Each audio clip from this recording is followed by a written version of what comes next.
Hello everyone, and thank you for tuning in to Spokane Talks. Today, we are out here for a special event at the Hope Coffee Roasters at the Hutton Settlement. I'm here with Parker, and we'll get to Roxanne in a little bit, but they've started a wonderful coffee roasting subscription-based company. Hope, I know, is an acronym, Parker. Do you want to just talk about what that means a little bit? Yeah. HOPE stands for Hutton Opportunities for Professional Exploration. So that's the acronym. Any of those letters mean anything special to you? What's the business kind of mission, I guess, with the acronym? Yeah. So HOPE, there's really three main things for it. Provide kids with the opportunities for a career and technical education here at the Hutton Settlement. Two, provide like cultural awareness through coffee farmers across the world. And then three, have like a sustainable funding for the educational programs here. So HOPE is just the opportunities that the kids have to be able to go explore and stuff like that. And I understand that it's pretty much student run at this point. Do you want to talk a little bit about that, what you guys do behind the scenes to make this whole operation kind of work? Yeah. And so what we have here is a subscription service. So me and Roxy, the other person part of this, and then David as well, he's the campus director here. We roast coffee every Sunday, and then we roast about like 100 pounds, and then our subscribers will receive all the coffee on about Wednesday. So it's 3 days old, super fresh, high quality. We get trained under Steve Diedrich, the founder of the Diedrich Coffee Roaster, which is insane. He's like a coffee guru. And so the coffee that you receive is going to be top notch. Nice. And it's kind of an interesting sort of business model. You're not having people come in here and be served like a cup of coffee. It's not like that. You want to explain how the subscription service works and how it's different from any other coffee shop you would kind of go to normally? Yeah. Since we're at a children's home, we can't really have customers coming on campus all the time. And so this just provides like an opportunity where customers can come on campus if they are a subscriber. In the subscription, you get 4 bags a month, 2 bags every other week.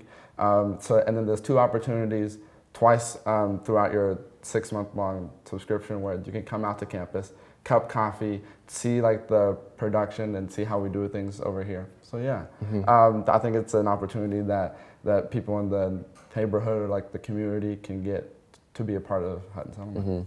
It's kind of nice because you're getting people in here every like on a consistent basis. Yeah. So you kind of form relationships with people, and then they get acquainted to the Hutton Settlement, which we'll talk about that now, I think, because I don't think everybody's familiar with what the Hutton Settlement is.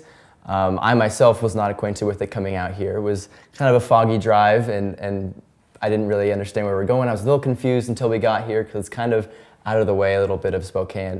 Do you kind of want to talk about the Hutton Settlement, and for those people who don't really understand what it is? Yeah, Hutton Settlement is a home for kids at risk, or for me is just a home for me to be able to go to school, get opportunities that I wouldn't have if I wasn't here. I think it's a really great thing. And then there's also like educational pieces like the coffee production, there's the agriculture groups, focus on like agroforestry, just like a whole bunch of opportunities where kids can get involved and be a part of the community. And yeah. So kind of what I'm understanding is it's a big community involvement, and it's a bit different than like say a public school or something. It's a lot more hands-on. Is that correct? Yeah. Well, so we go to public school, but then Hutton teaches us things that the school wouldn't teach us. Like I want to be able to get this experience of like running a whole business, creating a business plan with a government agency, which is pretty insane. Like all these opportunities that I wouldn't be able to get at school. Yeah, I mean that's certainly something that I wish that I had during school, because I mean my experience, I went to high school and that was great and all, but I just kind of learned like math and English and everything. But these are really applicable skills that people are getting and that they wouldn't otherwise get. One very, very important question. What is your favorite cup of coffee that Hope roasts? Oh yeah, I like our dark roasted Guatemala, probably is my favorite. It's got good chocolate tones, cherry as well. And then I also like our Sumatra, which is our medium roasted. Awesome. Well, you'll probably have to send me home with a bag of that or something, because I'm not like the biggest coffee head, but I'll drink anything for sure. But thank you for sitting down with me. We'll move on to Roxanne now, but thank you for tuning in, and we'll be right back with Roxanne in just a second. Welcome back, everybody. Thank you for tuning in to Spokane Talks. We are having a great conversation out here. I just had one with Parker out at Hope Coffee Roasters at the Hutton Settlement, and now we're here with Roxanne to talk a little bit more about it. So I understand you've been here for 11 years at Hutton. Do you want to talk a little bit about your experience here? Yeah, so when I first came to Hutton, I was coming from a really broken family, and Hutton has just really given me the opportunity to kind of be myself and really brought out the parts of me that I didn't even think I could find. So I think that this opportunity is a really great one, and I'm glad that it came around. Yeah, it sounds like whether personally or like just providing some stability, a lot of people have gotten kind of what they needed out of Hutton that the public school necessarily doesn't offer. Am I correct in saying that? Yeah, definitely brings opportunities you wouldn't normally get. Like, I don't think anywhere else I couldn't think of.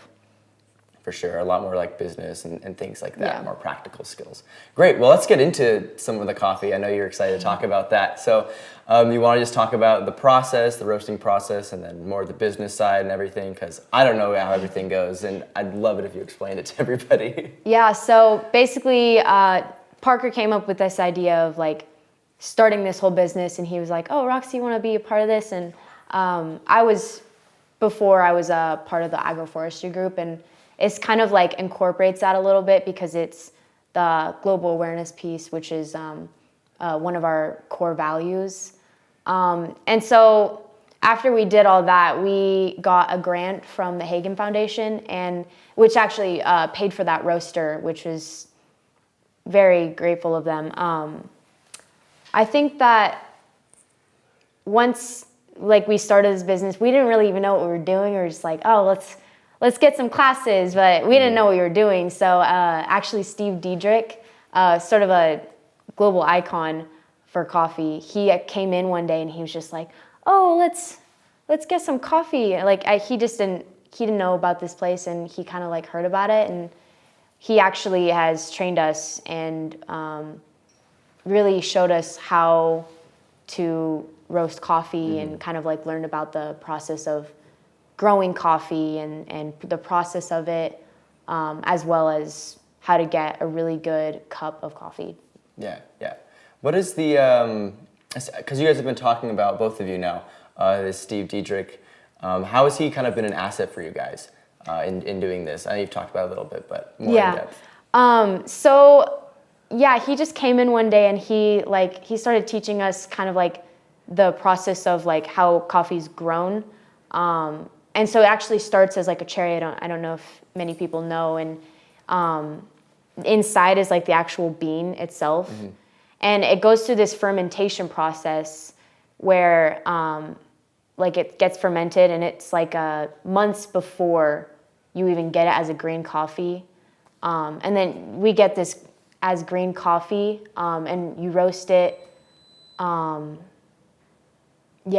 roast it, and then that's how you get different flavors. Like from different origins of coffee, you can get different flavors. Like for example, Costa Rica, you're going to get more of a bright acidity, like cherry, and then Guatemala, you're going to get more chocolate notes. But it's just where the coffee's grown, it's going to give you a different flavor, even if it's like the same type of coffee. Yeah. Cool. So that's kind of, you want to try to talk a little bit more about the journey of like, I guess, bean or whatever and growing to like the actual roasting, and then making some cups of coffee, but kind of like packaging and everything more for your subscribers? Yeah, so basically we go by the rule of 15. So the coffee green is only good for about 15 months before it's not considered specialty coffee. So it needs to be roasted within that time period for the most flavor to come out of it. And then for roasted coffee, it's about 15 days. And then for ground coffee, it's actually about 15 minutes. Mm-hmm. So that's how we grade it by like freshness. Okay. And then, so some people do like still want their coffee ground, but it's still fresher than you're gonna get anywhere else. So we usually give them 2 bags every 2 weeks instead of doing 4 bags at the beginning of the month. Yeah. So that it gives you 2 weeks to drink coffee, and then you get a new 2 weeks because we guarantee freshness. Yeah, it sounds like freshness and quality is kind of what you guys are Yeah. emphasizing out here. And I think it's a really cool, interesting business model, not something that I've seen a lot. And do you kind of want to tell me about how the pandemic has sort of affected it? Because I know you guys pretty much started like in the middle of it or kind of on the back end of it, how that's affected your business. Actually, the pandemic is what started it, which, I mean, interestingly enough, because, I mean, we took it as an opportunity to kind of take advantage of the time that we had to create something instead of being like what everybody else would kind of want to do, sit on the couch, watch TV. You know, we kind of wanted to take this as an opportunity, and I think that this probably would not have happened if we did not have the pandemic. I think it totally makes sense. I mean, coming out here just like to grab something really quick and then going back and being able to do it at home. I think that's really great. Is there a good way for us to get plugged in if we want to subscribe to Hope and start? Yeah, getting... so we're actually opening a new subscription in January. So you can visit us at www.huttonsettlement.org and click on the About Us page, and it should be Hope Roasters, and you can get your fresh coffee. Great. And it should be like right here or something at some point on the screen. But thank you for sitting down with me, you and Parker both. I really appreciate your time. And it's been really cool to learn about Hope and also the Hutton Settlement and what you guys do. And it's a really good thing. And I hope the rest of the, I guess, pandemic, but the rest of time, however long this is going, treats you well. So thank you for everyone listening out at Spokane Talks. I appreciate you tuning in. Stay safe, and goodbye for now.